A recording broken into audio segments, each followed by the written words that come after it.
Nós temos hoje uma mensagem que será distribuída. Você dê a tua cooperação para quando você pegar a sua mensagem. Se você quer pegar para algum amigo, alguma pessoa a mais, você pode levar. O valor sugerido é quanto? Só 2, mas você pode dar mais, né? E tudo que vocês der, isso irá para os crentes da Bíblia, para que possa ter recursos para fazer outras mensagens e mandar pelo mundo afora. Estão mandando mensagens para a África e para todos os cantos. Eu fico feliz com todo esse trabalho. Então a mensagem é: a tua semente possuirá a porta do seu inimigo. Talvez alguém já a tenha antigamente. Eu lembro que foi feito por Goiânia, né? Mas é bom que você tenha essas mensagens. Cada dia que passa está ficando mais difícil obter literaturas escritas. Está mais difícil. Por quê? Quem fazia já não está fazendo mais. Lá de vez em quando alguém faz, mas já não fazem mais. O irmão José Brana, que fazia, encerrou a sua gráfica, fechou. Então não temos mais mensagens vindas dali. E aonde tem saído as mensagens continuamente é aqui dos crentes da Bíblia. Que Deus possa abençoar. Agora eu quero dizer a vocês que ler a mensagem é diferente de ouvir a mensagem. É bom ouvir. Você pega o sentido dela de uma maneira rápida, completa. Mas você não tem como você sublinhar, parar naquele texto, examinar. Nunca que só a fita irá, vamos dizer, corresponder completamente. Não. As fitas é necessário. É bom apertar o play. É bom ouvir. E vocês têm todas as pregações do irmão Brana no YouTube. Ouça elas. Ali tem a tradução. Mas também tenha elas em forma de livros, está bem? Para meditar, qualquer hora que você levantar ou quiser comparar aqui, ali, ver, você pode fazer. Então, é inestimável ter as literaturas. E nós estamos estudando essa mensagem Laodiceia. Por quê? É a mensagem desta era. E é necessário conhecermos o espírito desta era. O que é que estamos enfrentando? Como devemos caminhar? E eu gostaria, é pena que nós não temos esta mensagem em livros, assim, pequenos, né? Mas é necessário que a gente procure ter. Faça, e quem tem, guarde. Não só guarde, estude, conserve. Quando você der emprestado, lembre de cobrar, porque há muitos que pegam emprestado e não devolvem, né? Então nós vamos nesse momento abrindo a nossa escola já está aberta, tivemos os cânticos, né? Temos aqui a apresentação de uma criança, Michelen, é isso? Maurice Nicolas. Os pais podem trazer o seu pequeno, sua pequena, né?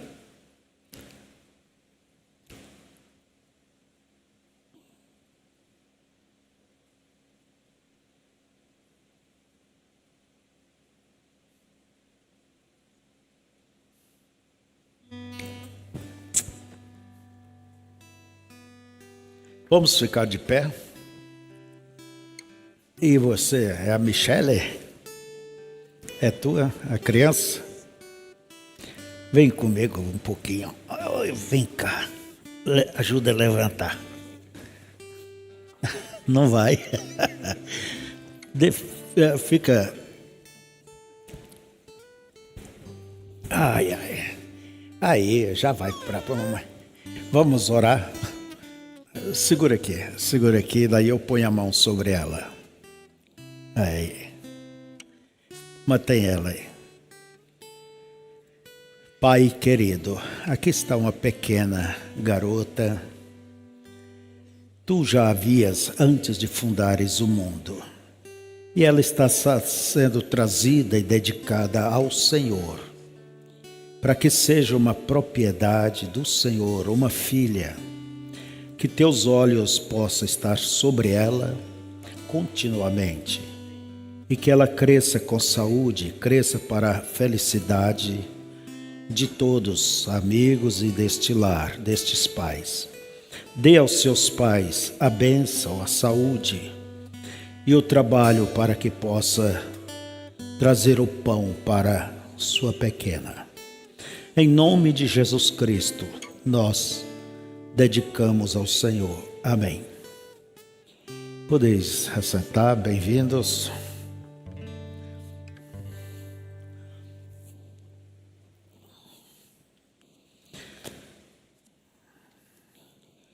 Como eu dizia, nós estamos lendo a mensagem A Era de Laodiceia.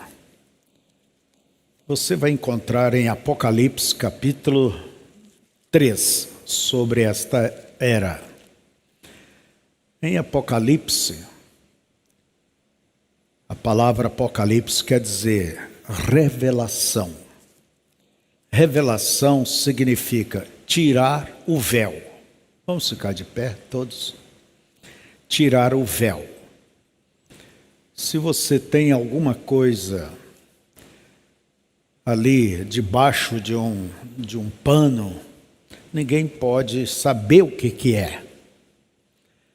Alguém pode calcular, pode deduzir, mas não pode falar com certeza, com segurança o que é. Mas depois que tira aquele pano de cima daquele objeto, aí você vai identificar. Revelação é isto, é tirar o véu. E a palavra Apocalipse quer dizer revelação, quer dizer tirar o véu. É um livro escrito por símbolos. Você vai ver cavalo, vai ver dragão, você vai ver... são símbolos. Agora, o que significa estes símbolos? O que significa? Não é para um homem qualquer dizer o que significa. Por isso já foi escrito por símbolos. É para que Deus mesmo possa abrir aquilo através de quem Ele escolher, do homem que Ele levantar. Então ninguém tem autoridade a não ser aquele que Deus levantou. E a prova que Deus levantou é que aquilo se combina, não se contradiz e está de acordo com a história, com as escrituras. Então, irmãos, vocês verão no livro de Apocalipse as 7 cartas Muita gente pensa que isso foi uma carta que João escreveu e mandou lá para aquela igreja, para outra igreja, para aquela outra igreja. Não. A própria Bíblia diz: escreva o que você vê e envia-o às 7 igrejas. Não foi 7 cartas, foi o que ele viu, e Deus tomou aquelas cidades, Éfeso, Esmirna, Pérgamo, todas elas. Por quê? Porque havia componentes dentro daquela cidade que mostrava o que aconteceria naquela era, espiritualmente falando. Quer dizer, era o natural falando para do espiritual. A religião, a política, o comércio, tudo. Então tivemos a era de Éfeso, Esmirna, Pérgamo, até a última, que é chamada Laodiceia. E todas elas tiveram o seu início e o seu fim. Nunca você pode dizer, começou aqui, terminou aqui. Sempre é por volta, provavelmente. Deus, ele faz como a noite, o dia. Um entra no outro, um sai do outro, lentamente. Por isso é por volta. E nós hoje estamos vivendo a última dispensação. São 7 dispensações.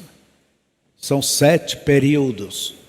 São 7 mensageiros.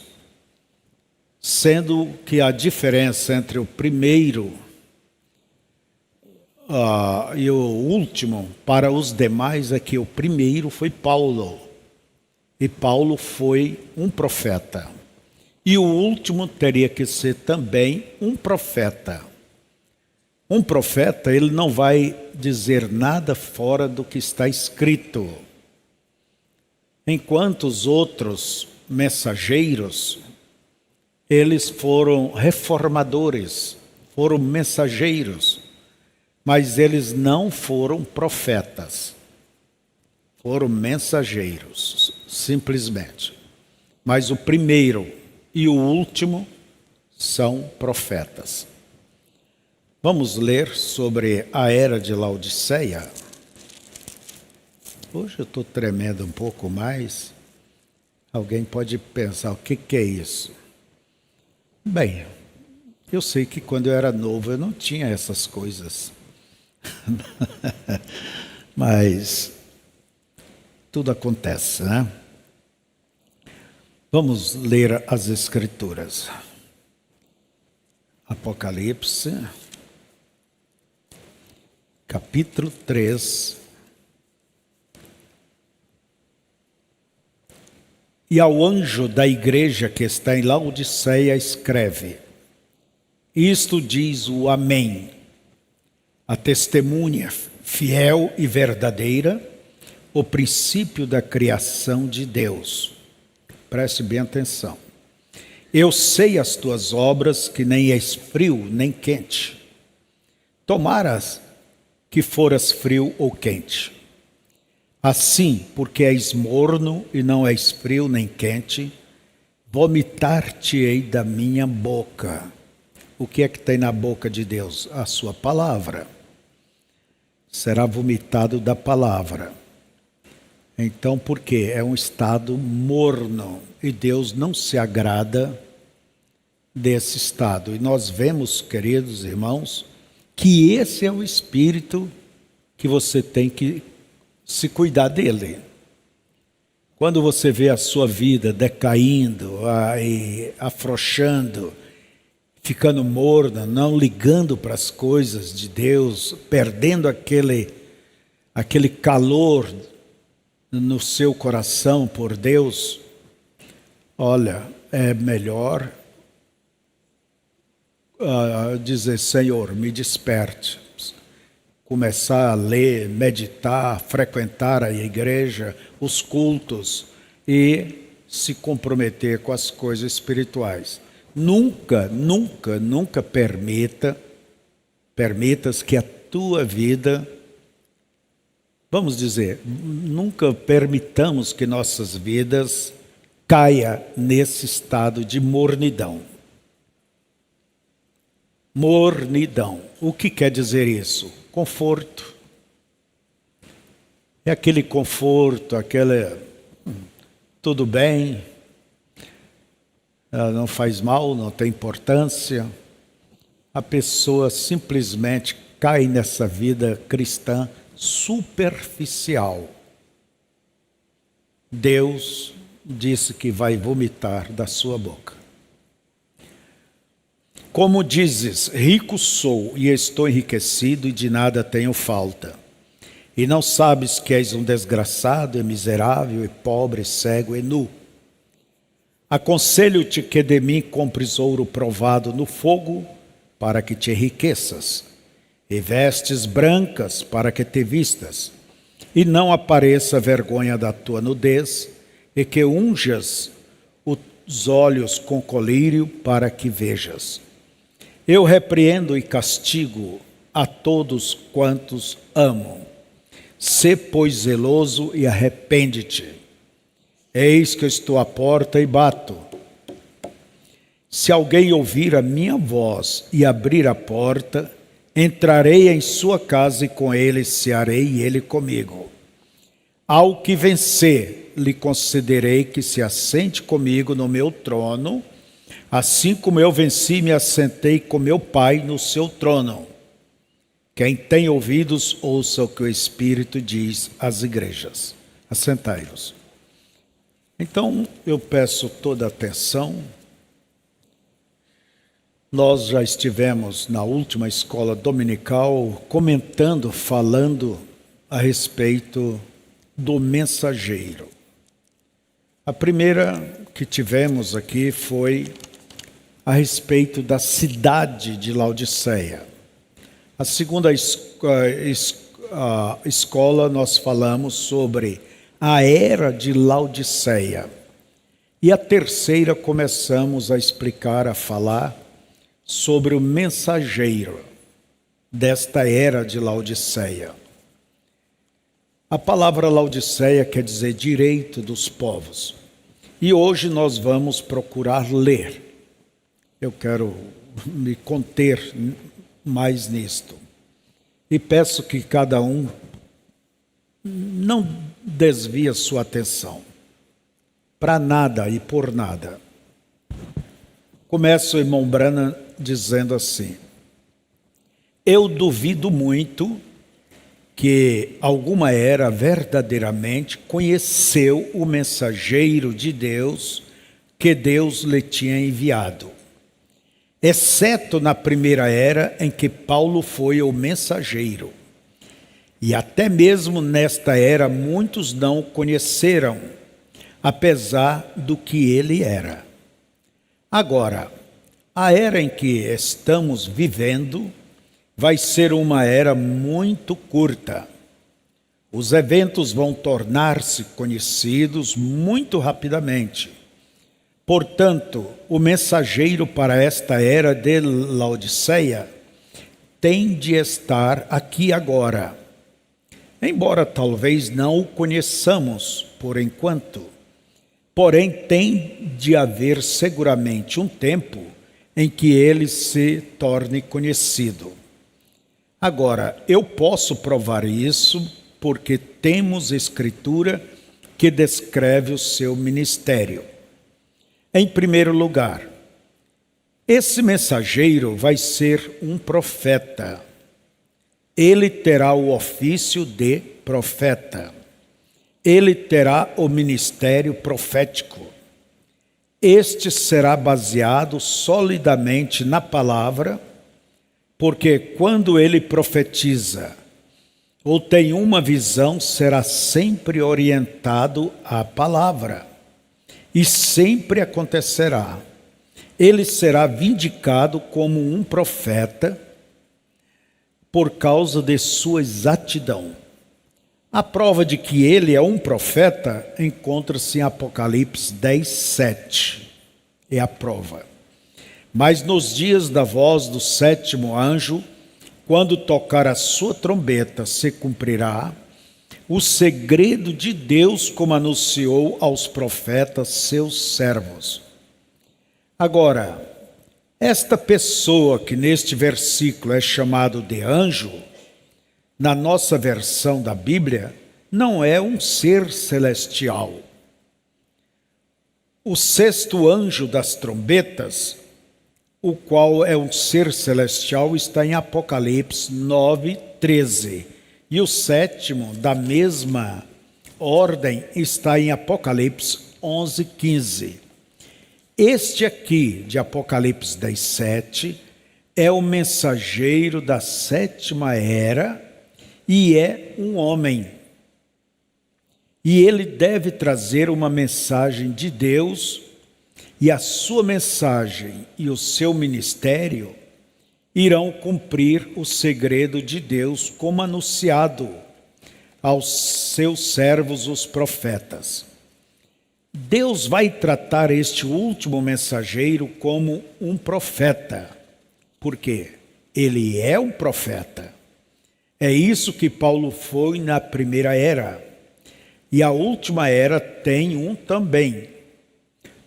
Amós capítulo 3, versos 6 e 7, nos diz: tocar-se a buzina na cidade, e o povo não estremecerá? Sucederá qualquer mal à cidade, e o Senhor não o terá feito? Certamente o Senhor Jeová não fará coisa alguma sem ter revelado o seu segredo aos seus servos, os profetas. Foi no princípio do tempo do fim que os 7 trovões de Jesus saíram. Apocalipse capítulo 10, verso 3 e 4. E clamou com grande voz como quando brama o leão. E havendo clamado, os 7 trovões fizeram soar as suas vozes. E sendo ouvida dos 7 trovões as suas vozes, eu ia escrevê-las. E ouvi uma voz do céu que me dizia: sela o que os 7 trovões falaram, e não o escrevas. O que estava nestes 7 trovões, ninguém sabe, mas precisamos saber. E será necessário um profeta para obter a revelação, porque Deus não tem outra maneira de fazer as suas revelações, fazer a sua luz, trazer a sua luz, suas revelações escriturísticas, exceto através de um profeta. A palavra sempre veio através de um profeta e sempre virá.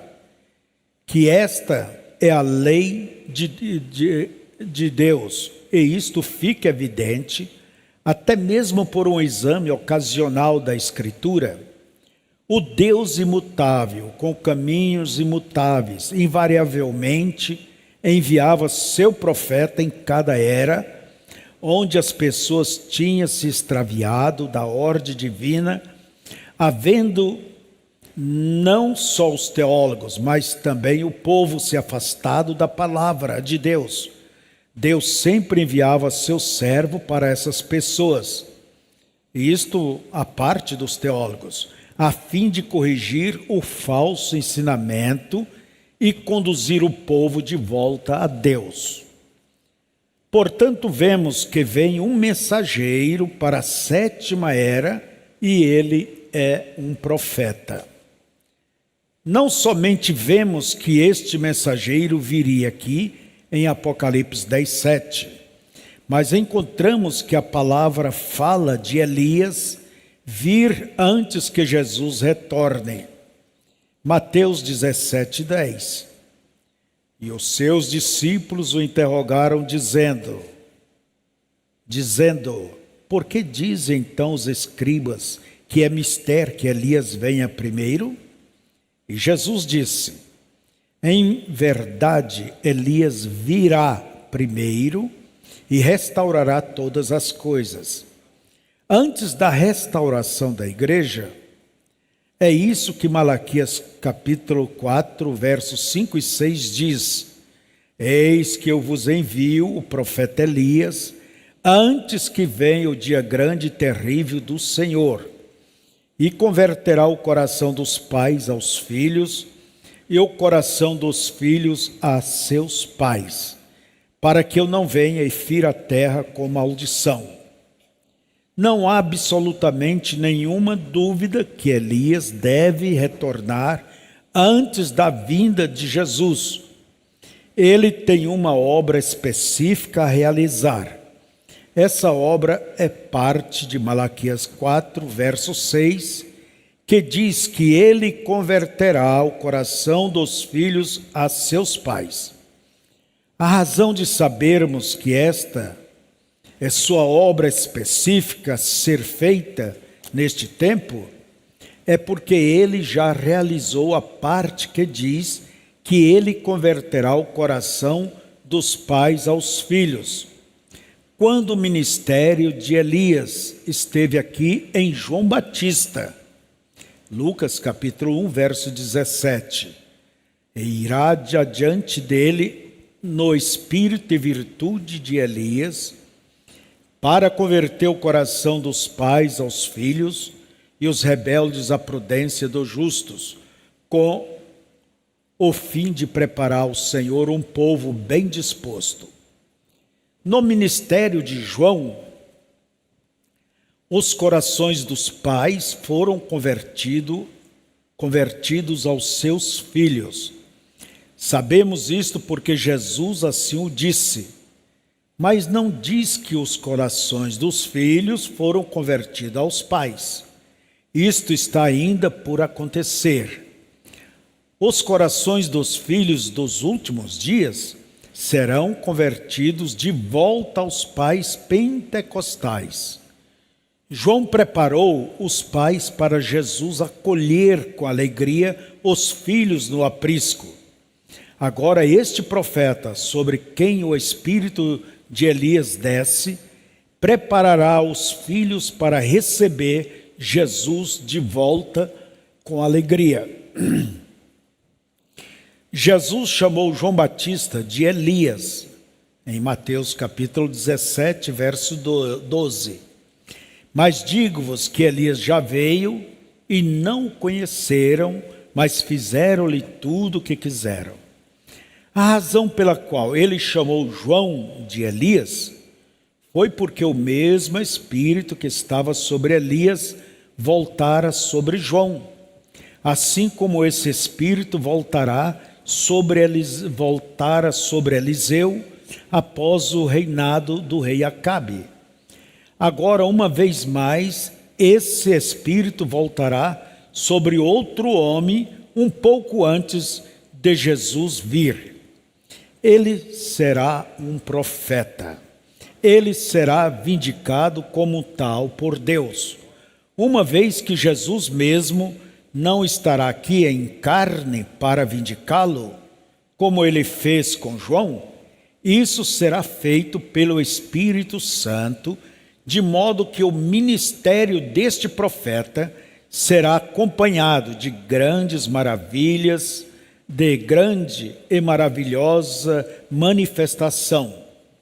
Como um profeta, cada revelação será vindicada, porque cada revelação acontecerá.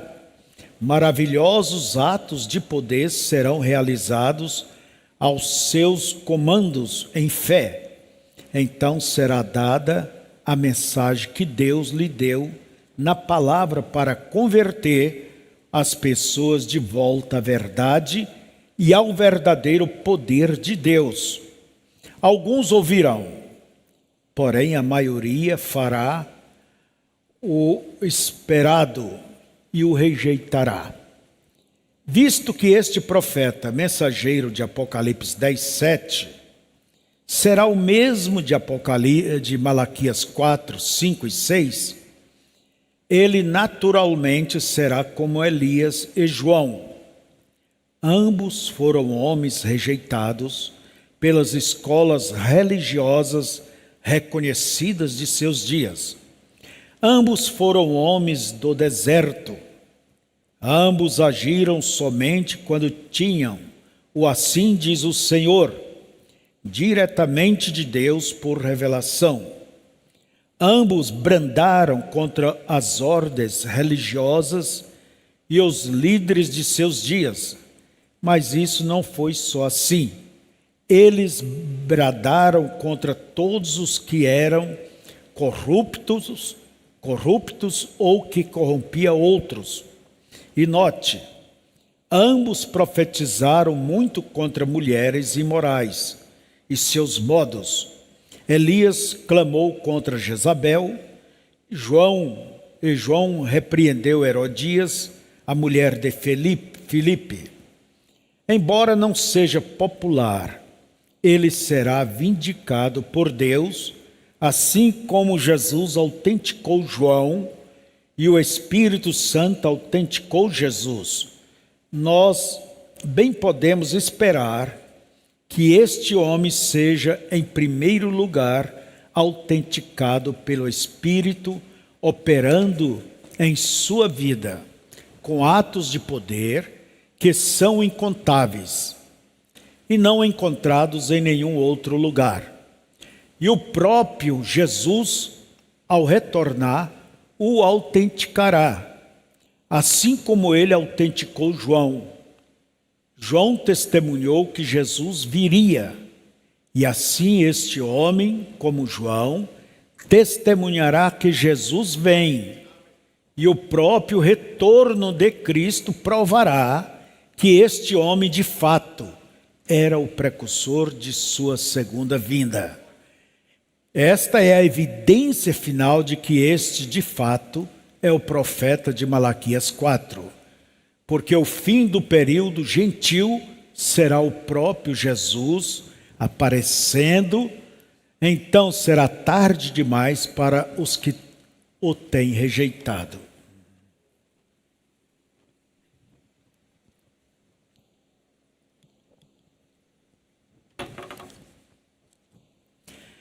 A fim de melhor esclarecer nossa apresentação deste profeta do último dia, vamos particularmente notar que o pronunciamento,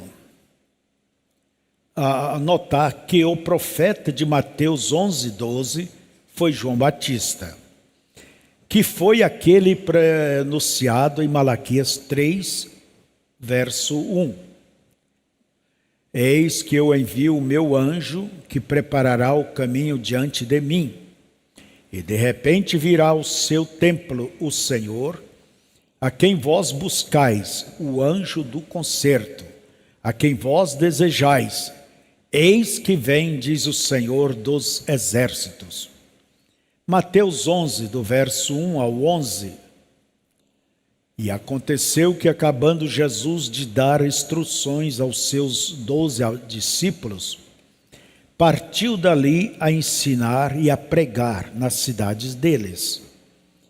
E João, ouvindo do cárcere falar dos feitos de Cristo, enviou 2 de seus discípulos a dizer-lhe: És tu aquele que havia de vir, ou esperamos outro? E Jesus respondendo disse-lhes: Ide e anunciai a João as coisas que ouvis e vedes. Os cegos veem e os coxos andam, os leprosos são limpos e os surdos ouvem, os mortos são ressuscitados e aos pobres é anunciado o Evangelho. E bem-aventurado é aquele que se não escandalizar em mim. E partindo eles, começou Jesus a dizer às turbas, a respeito de João: Que foste ver no deserto? Uma cana agitada pelo vento? Sim. Que foste ver? Um homem ricamente vestido?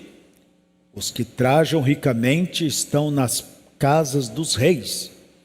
Mas então, que fostes ver? Um profeta? Sim.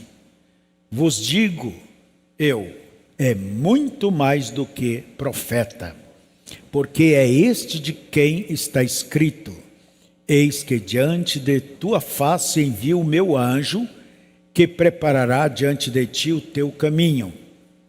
Em verdade vos digo que entre os que de mulher têm nascido, não apareceu alguém maior do que João Batista, mas aquele que é o menor no reino dos céus é maior do que ele. Isto já aconteceu, isto já sucedeu, está terminado. Porém, note agora, em Malaquias capítulo 4, verso 1 ao 6. Porque eis que aquele dia vem ardendo como forno, todos os soberbos e todos os que cometem piedade serão como palha. E o dia que está por vir os abrasará, diz o Senhor dos Exércitos, de sorte que lhes não deixará nem raiz nem ramo. Mas para vós que temeis o meu nome, nascerá o sol da justiça, e salvação trará debaixo de suas asas, e saireis e crescereis como os bezerros do cevadouro. E pisareis os ímpios, porque se farão cinza debaixo das plantas de vossos pés, naquele dia que farei, diz o Senhor dos Exércitos.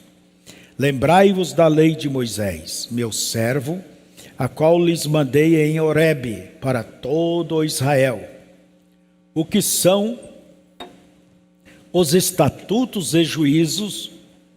Eis que eu vos envio o profeta Elias, antes que venha o dia grande e terrível do Senhor, e converterá o coração dos pais aos filhos, e o coração dos filhos a seus pais, para que eu não venha e fira a terra com maldição. Só um momento. Malaquias é o último livro do Velho Testamento. Capítulo 3 nos fala de João Batista, o precursor da primeira vinda. E o capítulo 4 nos fala do último precursor, do segundo precursor, da segunda vinda de Cristo. É bem claro essas coisas dentro da Bíblia. Por isso você tem que estudar com calma, ver, ir na frente, voltar aqui, comparar e compreender realmente o que as Escrituras estão te apresentando. O primeiro mensageiro foi João Batista. E o último mensageiro foi o irmão Branham. E a prova de que ele é o mensageiro vai ser o arrebatamento, quando acontecer. Esta é a última era da igreja, Laodiceia, e o arrebatamento será a comprovação dada por Deus. Eu não quero esperar para ver, para crer nisso. Eu já creio. Amém? Você também. Então vamos prosseguir. Agora, João, pelo Espírito Santo, anunciou tanto Isaías como Malaquias em Mateus 3:3. Porque este é o anunciado pelo profeta Isaías, que disse: voz do que clama no deserto, preparai o caminho do Senhor, endireitai as suas veredas. Então podemos ver claramente, conforme estas escrituras, que o profeta de Malaquias 3, que foi João, não foi o profeta de Malaquias 4. Embora, na verdade, tanto João como o profeta deste último dia tenha sobre si o mesmo Espírito que estava sobre Elias. Por isso chama Elias. 5 vezes vem esse ministério na terra. Primeira vez foi sobre Elias, o tisbita, um homem corajoso, um homem fiel a Deus, um homem que não importava permanecer sozinho, desde que ficasse com Deus. E Deus gostou tanto deste espírito, porque Elias vai ali, sim Senhor, Elias vem cá, sim Senhor, que Deus prometeu enviar esse espírito. Não é o espírito do homem, mas o espírito de Deus que estava neste homem. Daí veio sobre Eliseu, que completou o ministério de Elias. Depois veio sobre João Batista, de acordo com Lucas 1,17. E depois viria sobre alguém antes da vinda de Cristo. E veio sobre quem nós cremos, porque seu ministério, suas mensagens provam isso. Ser o precursor da segunda vinda. E a última vez que virá esse espírito de Elias vai ser junto com Moisés. Apocalipse capítulo 11, verso 3. As duas testemunhas, né?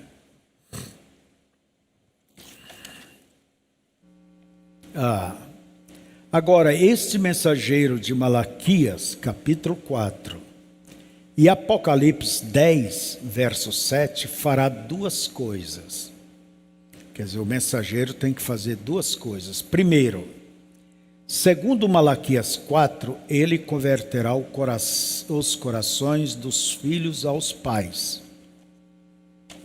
Segunda coisa, ele revelará os mistérios dos 7 trovões de Apocalipse 10, os quais são as revelações contidas nos 7 selos. Vou repetir. Ele revelará os mistérios dos 7 trovões. Trovão é a boca de Deus. De Apocalipse 10. Os quais são as revelações contidas, quer dizer, que estão dentro, nos 7 selos.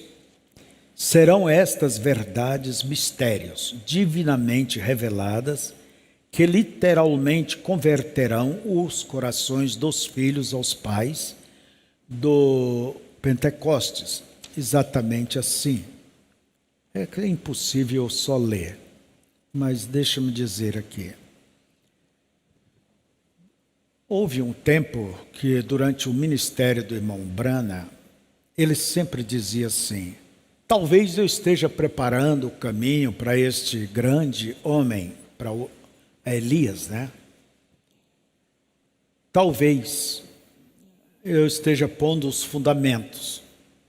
Mas depois que o irmão Branham ele recebeu a revelação dos 7 selos e pregou os 7 selos, ele passou a ver que Deus tinha escolhido ele como o 7º anjo para revelar. Isso deu confiança ao ministério dele. E você pode identificar pelas suas mensagens que ele fala de uma maneira mais destacada. Porque aquilo lhe trouxe confiança. Ele nunca poderia ter confiança se primeiro não viesse a revelação dos selos. Mas quando veio, aí ele viu que realmente Deus lhe tinha colocado nessa posição. Amém?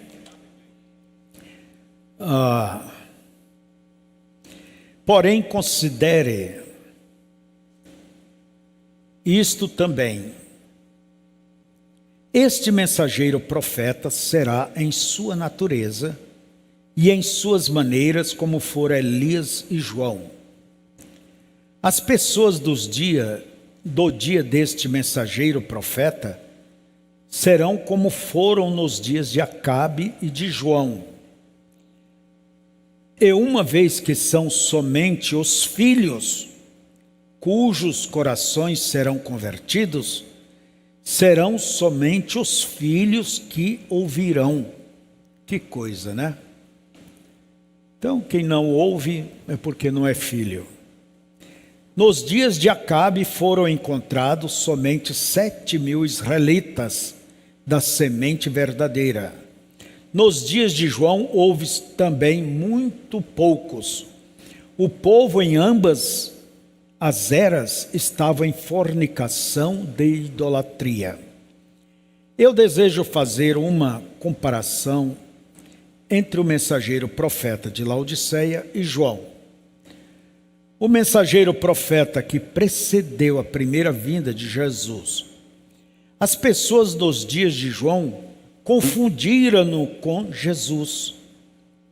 com o Messias. João capítulo 1, verso 19 e 20. E este é o testemunho de João, quando os judeus mandaram de Jerusalém sacerdotes e levitas para que lhe perguntassem: quem és tu? E confessou e não negou. Confessou: eu não sou o Cristo. Agora este mensageiro profeta do último dia terá tal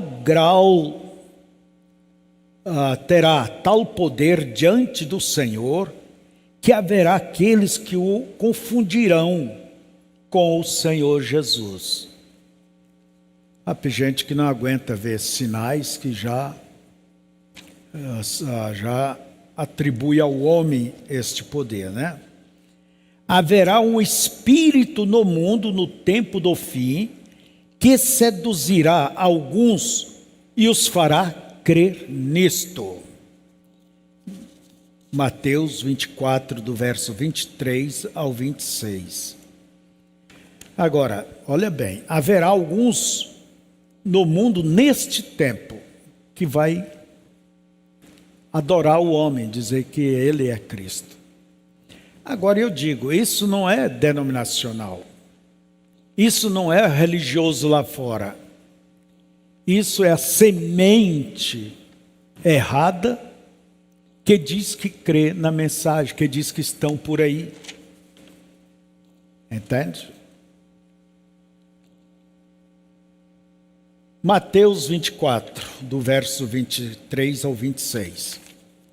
Porque surgirão falsos cristos e falsos profetas, e farão tão grandes sinais e prodígios que, se possível fora, enganaria até os escolhidos. Eis que eu vos tenho predito. Portanto, se vos disserem, eis que ele está no deserto, não saiais. Eis que ele está no interior da casa, não acrediteis. Porém, não creia nisto. Ele não é Jesus Cristo. Ele não é o Filho de Deus. Ele é um irmão, é um dos irmãos, um profeta, um mensageiro, um servo de Deus. Ele não precisa que lhe conceda uma maior honra do que aquela que João recebeu quando foi a voz que clamou: eu não sou o Cristo, mas ele vem após mim. Que coisa! Antes de encerrarmos esta sessão sobre o mensageiro da era de Laodiceia, devemos considerar seriamente estes dois pensamentos. Primeiro, esta era terá um mensageiro profeta. Apocalipse 10, 7 diz: quando tocar, é singular, né? Quando tocar, não é tocares não, é singular. Quando tocar, é um só que toca. Nunca houve uma era onde Deus deu a seu povo dois profetas maiores de uma vez. Ele deu Enoque sozinho, ele deu Noé sozinho, ele deu Moisés, só ele tinha palavra, embora outros profetizassem. João Batista veio sozinho. Agora, neste último dia, deve haver um profeta, não uma profetisa. Embora nesta era haja mais mulheres pretendendo dar a revelação de Deus do que homens. E a palavra infalível diz que ele, o profeta, revelará os mistérios ao povo do tempo do fim e converterá os corações dos filhos de volta aos pais. Aqueles que dizem que o povo de Deus vai se ajuntar através de uma revelação coletiva, eu contesto essa declaração. É uma suposição pobre e inválida em face de Apocalipse 10, 7. Agora, eu não nego que as pessoas profetizarão nesta última era e que seus ministérios possam ser e serão corretos. Eu não nego que haverá profetas, como nos dias de Paulo, quando houve um profeta chamado Ágabo, que profetizou de uma grande fome. Eu concordo que isso é assim, mas eu nego sob a infalível evidência da palavra que haverá mais do que um mensageiro, profeta, maior que revelará os mistérios contidos na palavra, e que tenha o ministério para converter os corações dos filhos aos pais. Ou assim diz o Senhor, permanece através de sua palavra, infalível, e permanecerá e será vindicado. Há um mensageiro profeta para esta era, com base apenas no comportamento humano.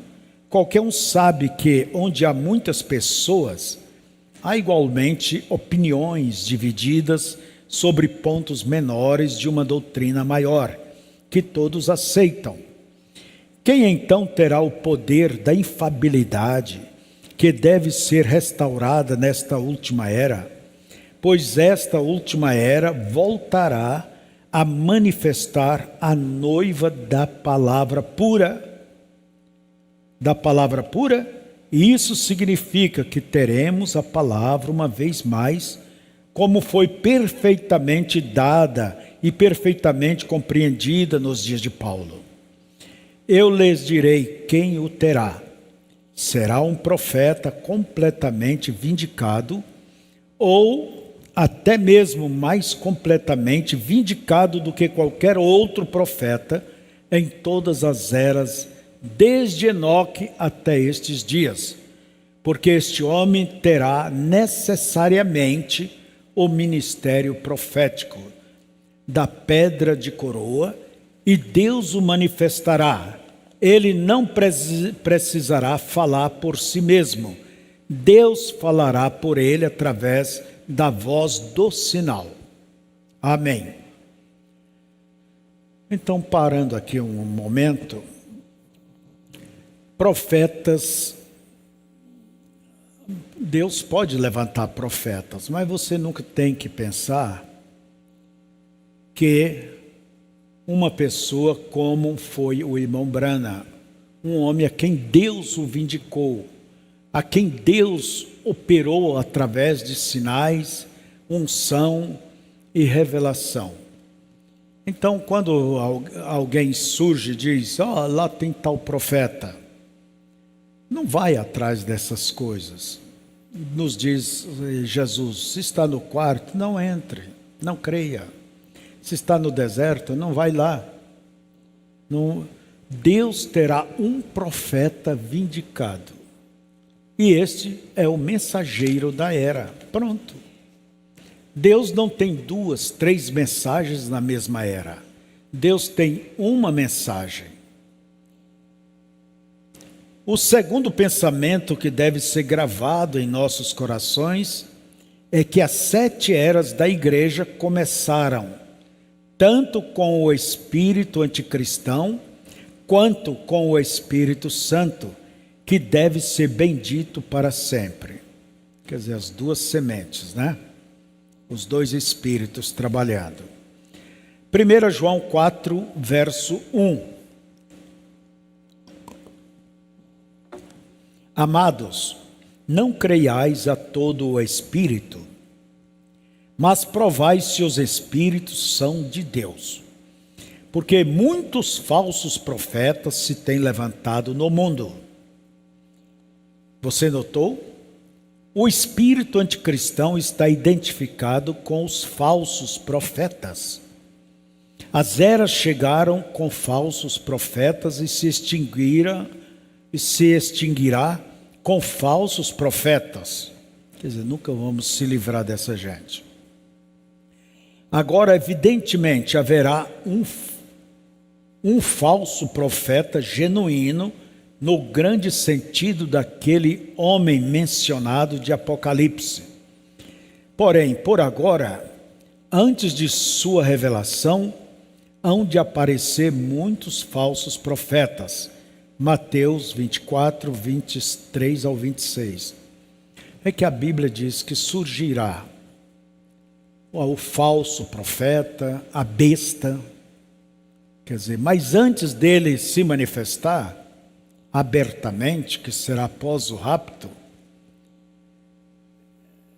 haverá sempre falsos profetas.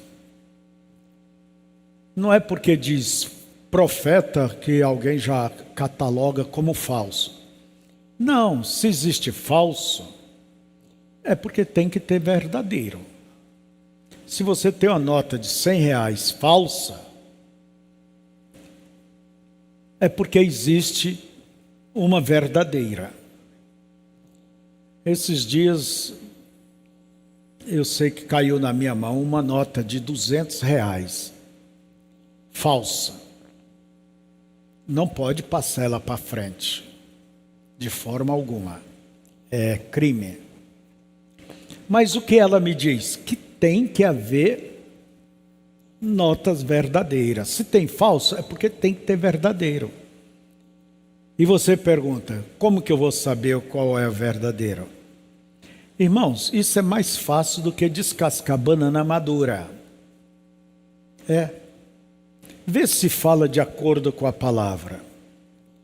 Vê se suas visões, suas profecias se cumprem. Vê se as coisas estão de acordo. Se não está, não tenha medo de chamar aquilo de falso, que é um demônio atrás. Porém, por agora, antes de sua revelação, hão de aparecer muitos falsos, né? Mateus 24. Então, se alguém vos disser, eis que o Cristo está aqui ou ali, não lhes deis crédito, porque surgirão falsos cristos e falsos profetas, e farão tão grandes sinais e prodígios que, se possível fora, enganaria até os escolhidos. Eis que vulo tenho predito. Portanto, se vos disserem, eis que ele está no deserto, não saiais. Eis que ele está no interior da casa, não acrediteis. Estes falsos profetas nos são assinalados em várias outras escrituras, tais como as seguintes. 2 Pedro, capítulo 2, verso 1 e 2. E também houve entre o povo falsos profetas, como entre vós haverá falsos doutores, que introduzirão encobertamente heresias de perdição e negarão o Senhor que os resgatou, trazendo sobre si mesmo repentina perdição. E muitos seguirão as suas dissoluções, pelos quais será blasfemado o caminho da verdade. 2 Timóteo, capítulo 2, verso 4. Aliás, 2 Timóteo capítulo 4, verso 3 e 4. Porque virá tempo em que não sofrerão a sã doutrina, mas tendo comichão nos ouvidos, amontoarão para si doutores, conforme as suas próprias concupiscências, e desviarão os ouvidos da verdade, voltando às fábulas. Em 1 Timóteo 4, verso 1, mas o Espírito expressamente diz que nos últimos tempos apostatarão alguns da fé, dando ouvidos a espíritos enganadores. Tem que dar ouvido, tem que parar. Por isso eu digo, não pare diante do que não é certo. Dando ouvidos a espíritos enganadores e a doutrinas de demônios. Agora, em cada caso, você notará que um falso profeta é aquele que está fora da palavra. Assim como lhes mostramos que anticristo significa antipalavra, assim também estes falsos profetas vêm pervertendo a palavra, dando-lhe um significado que convém aos seus próprios objetivos diabólicos. Você já notou como as pessoas que desencaminham outras mantém-nas bem perto de si mesmo pelo medo? Eles dizem que se as pessoas não fizerem o que eles dizem, ou se forem embora, então resultará destruição. Eles são falsos profetas.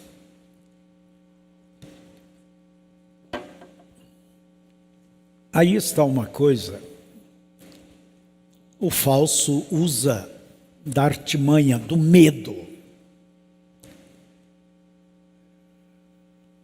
Deus me disse, você fez isso. Ele impõe medo. É uma característica do falso. Se você não crê dessa maneira, o que eu estou te apresentando, você não vai no arrebatamento. Você vai para o inferno. Alguém da sua família vai morrer. Eu pergunto, você se preocupa com isso? Quem está com o pé bem firme no chão, quer dizer, sabe no que crê, não se abala.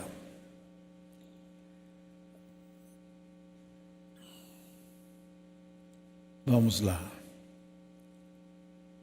Eles são falsos profetas, pois um verdadeiro profeta sempre conduzirá a palavra e vinculará as pessoas a Jesus Cristo, e não dirá às pessoas para temê-lo ou o que ele diz, mas para temer o que a palavra diz. Note como essas pessoas iguais a Judas estão empenhadas em dinheiro. É outra característica, sempre o assunto vai e volta dinheiro, né? Elas lhe fazem vender tudo que tem para dar a eles e aos seus programas. Eles gastam mais tempo com as ofertas do que com a palavra. Aqueles que se esforçam em operar dons farão uso de um dom que tem uma margem de erro nele, e depois pedirão dinheiro e negligenciarão a palavra e chamarão isto de Deus, e as pessoas irão a eles e as tolerarão e os sustentarão e crerão neles, não sabendo que é o caminho da morte. Sim, a terra está cheia de personificadores carnais. Neste último dia eles procurarão imitar o verdadeiro profeta. Os 7 filhos de Seva procuraram imitar Paulo. Simão, o mágico, procurou imitar Pedro. Suas personificações serão carnais. Eles não serão capazes de produzir o que o verdadeiro profeta produz. Quando ele diz que o avivamento acabou, eles irão por aí alegando uma grande revelação de que aquilo que é o povo é exatamente correto, e que Deus vai fazer coisas maiores e mais maravilhosas entre as pessoas. E o povo se deixará enganar por isto. Estes mesmos falsos profetas alegarão que o mensageiro do último dia não é um teólogo.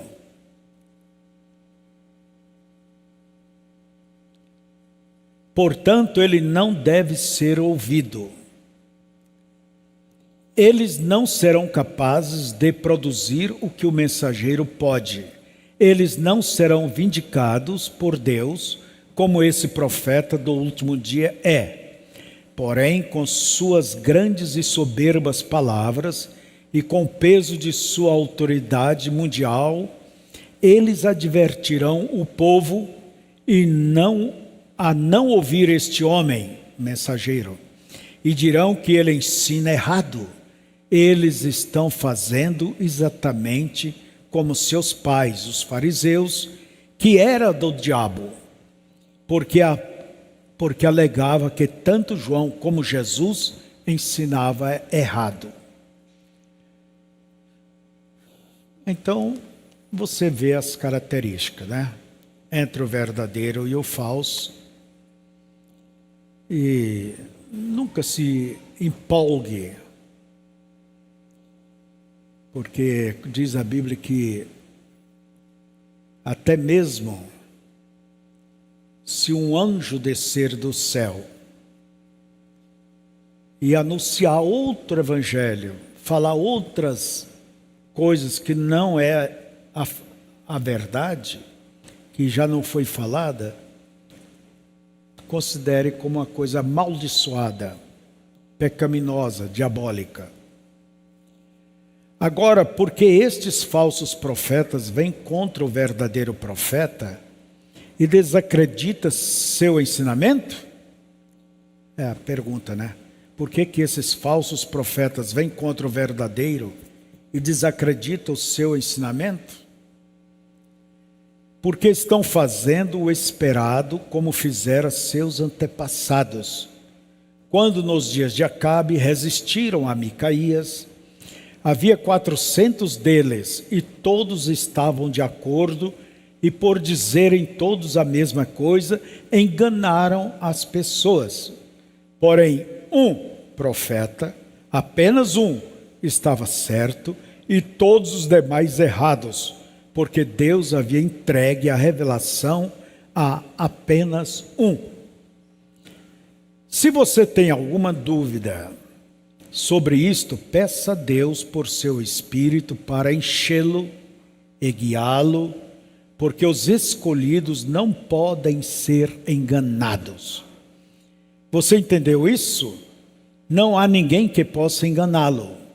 Paulo não poderia enganar nenhum escolhido se estivesse errado. E naquela primeira era de Éfeso, os escolhidos ali não puderam ser enganados, porque puseram à prova os falsos profetas e os acharam mentirosos, os falsos profetas, e acharam mentirosos e os expulsaram. Aleluia! Suas ovelhas ouvem a sua voz e os seguem. Amém. Eu creio nisto. Você crê nisto também? Então, aí está algo, irmão, que você tem que conhecer e ter isto no seu coração. Conhecer o mensageiro, a boca de Deus para este tempo. E nós vivemos tempo em que cada coisa tem que se manifestar. Cada coisa. Quando você olha numa terra arada, foi adubada, arada, você sabe que ali não vai ter somente uma semente boa, um milho ou trigo. Deixa a chuva bater naquela terra. Todas as sementes que estão ali debaixo vai brotar. Vai dizer o que elas são. Então, agora não é porque nasceu em um campo, não é porque naquele campo há semente verdadeira, é que todos são verdadeiros.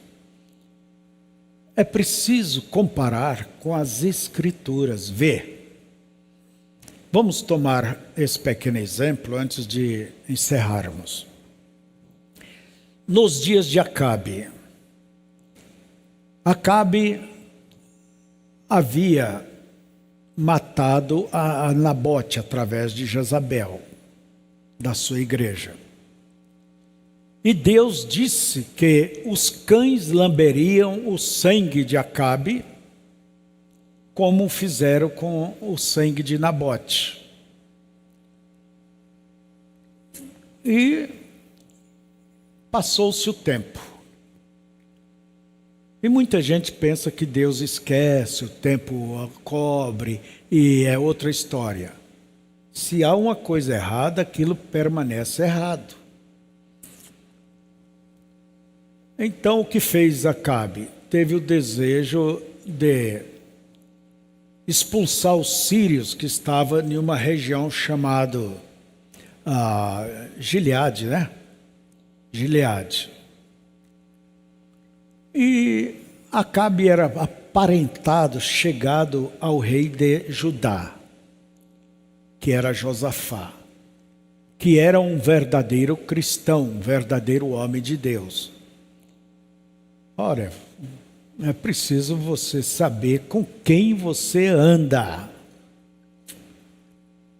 Você tem que saber com quem você anda. Eu paro aqui para dizer, nem todos com quem você anda merece a tua companhia.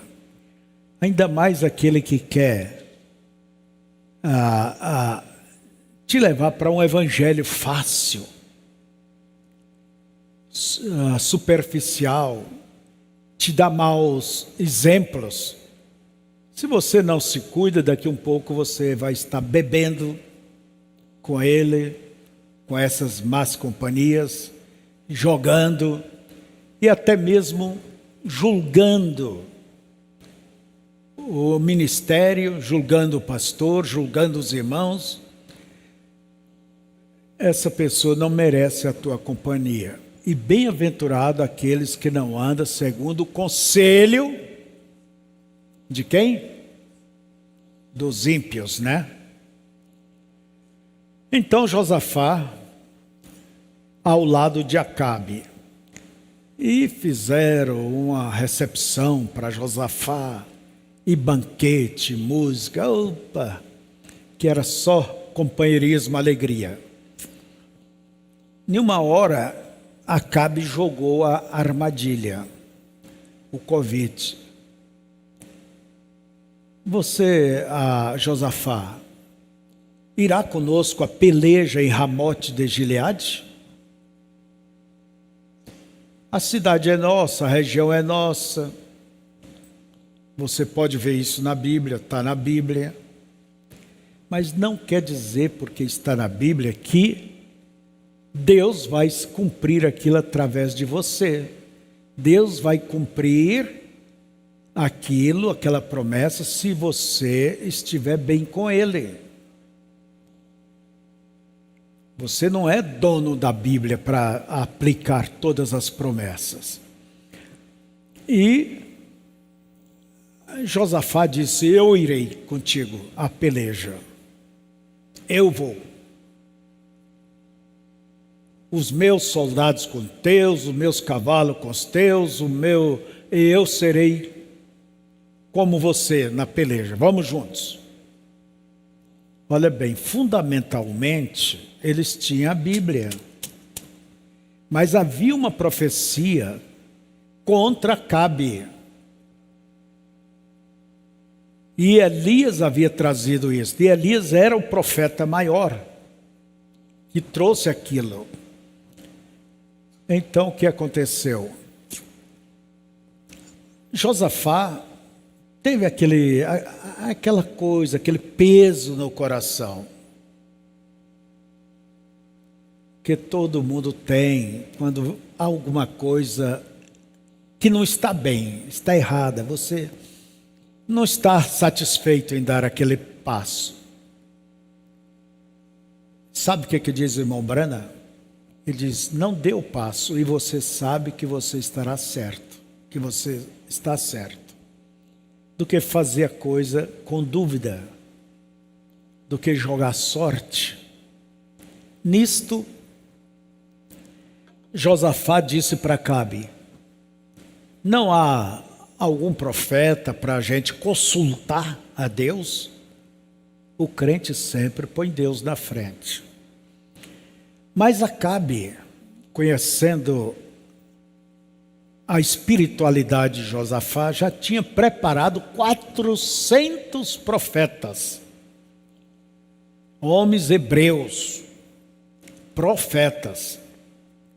E daí, quando veio os 400, assim diz o Senhor, pode ir, Deus está nisso, Deus vai dar vitória, Deus vai fazer. Todos diziam a mesma coisa, amém, amém. Todos concordavam, mas Josafá no seu coração tinha uma dúvida. Nunca ande com dúvida. Daí Josafá virou para Acabe, ali junto ao seu trono, e disse: não tem mais um profeta? Mais um profeta? Isso não quer dizer que a voz da maioria está certa. Você tem que olhar nas escrituras e ter uma posição bíblica. Não correr com a turma. Daí, Acabe disse para Josafá: tem mais um, mas eu não gosto dele. Ele sempre está me repreendendo, dizendo que eu faço coisas erradas. Quem é que gosta de um pastor que está apontando sempre o que você faz de errado? Deus vai te dar 400 falsos para te confirmar. Olha bem, para que mais um se já tinha 400? É Micaías. Vamos consultar a ele, vamos fazer, não importa, seu rei. E foi um capitão lá chamar Micaías. Quem sabe o velhinho estava lá no fundo da sua casinha, cultivando a sua horta lá, os seus alfaces, cenoura. O capitão chegou no seu cavalo, na sua vestimenta, né, de luxo brilhante. Micaías, o rei te chama. Você tem que ir com urgência lá. E eles estão decidindo se vão à guerra contra Ramote Gileade ou não. E tem 400 confirmando que pode ir. Todos estão de acordo. Não vai ser você o dissonante ali, o contrário. Não vai ser você. Micaías só disse: olha, o que Deus pôr na minha boca eu falo. Quer dizer, eu não tenho nada com isso. E lá foi Micaías. Chegou ali, Acabe disse: Micaías, eu devo ir à guerra contra os sírios, tal. Todo mundo está de acordo. As princesas, os príncipes, o ministério, o povo, os generais, os soldados. Todo mundo está de acordo. Micaías, sabendo o que Acabe queria, ele disse: vai, pode ir. Às vezes Deus faz isso, né? Vai. Deus, ele cuida lá do fundo do coração. Nisto, Acabe disse: Micaías, quantas vezes já lhe disse que não? Nem o próprio Acabe cria. Ele sabia da profecia contra ele. Nem o próprio Acabe cria. Daí Micaías disse assim: deixa-me orar ao Senhor. Dá-me mais uma noite, eu vou buscar o Senhor. E no outro dia lá estavam reunidos. Todos os reunidos. Micaías disse: olha, eu quero relatar uma visão que eu tive. Eu vi Deus reunido com um grupo de conselheiros, vamos dizer assim. E Deus disse: quem poderá ir e induzir Acabe a ir nessa peleja para que caia, morra e se cumpra a minha palavra? Isso mostra que Acabe vivia em um grau de cuidado imenso, né? Daí, um dava um palpite assim, outro dava outra forma, outro dava um conselho. E nisso veio um diabo lá do fundo do inferno, caiu de joelhos diante de Deus e disse: eu irei. E Deus disse: como você vai fazer? eu vou ser um espírito de mentira na boca dos seus profetas. Sabe o que Deus disse? Você vai vencer. Você vai se dar bem. E ali estava Micaías relatando o que ele viu. Nessa hora, veio o chefe de todos eles, aqueles profetas, deu um tapa na boca de Micaías, que, quem sabe, cuspiu o dente, né? Cuspiu sangue. E disse: de onde saiu o Espírito do Senhor para entrar de mim, para entrar em ti? Micaías só disse: olha, você vai ver. Naquele dia, quando você estiver fugindo, escondendo de cova em cova, atrás das moitas. Daí o rei levantou e disse: prenda esse homem, ponha lá no calabouço, trate ele com severidade. Quando eu voltar, eu vou acertar as contas com ele. Sabe o que disse Micaías? Se você voltar, Deus não falou através de mim. Escute todo Israel. E eles foram na peleja. Acabe pensou assim: eu vou me vestir de um soldado simples, que daí ninguém vai correr atrás de mim. Mas você, Josafá, pode vestir as vestes reais, jogando pepino para o outro amigo. E Acabe se vestiu como um soldado e entrou na peleja, subiu no seu carro. E o Ciro lá, aquele camarada está muito fácil, eu não posso errar. De uma maneira simples, sem saber que ele era o rei, Acabe, ele puxou o arco, a flecha, e essa se foi. Zzz. E diz a Bíblia que entrou nas juntas da sua armadura. Aquela flecha. E Acabe disse: eu estou muito ferido, me tire da peleja, me tire. Daí ele ficou de lado, e dando ordens, né? E ficou de pé, com uma ferida mortal. Vai ver que ele tinha vertigem, meio balançava, e pediu uma água, mas de pé, mostrando que estava vivo. Irmãos, preste bem atenção. Há muita gente que está na situação,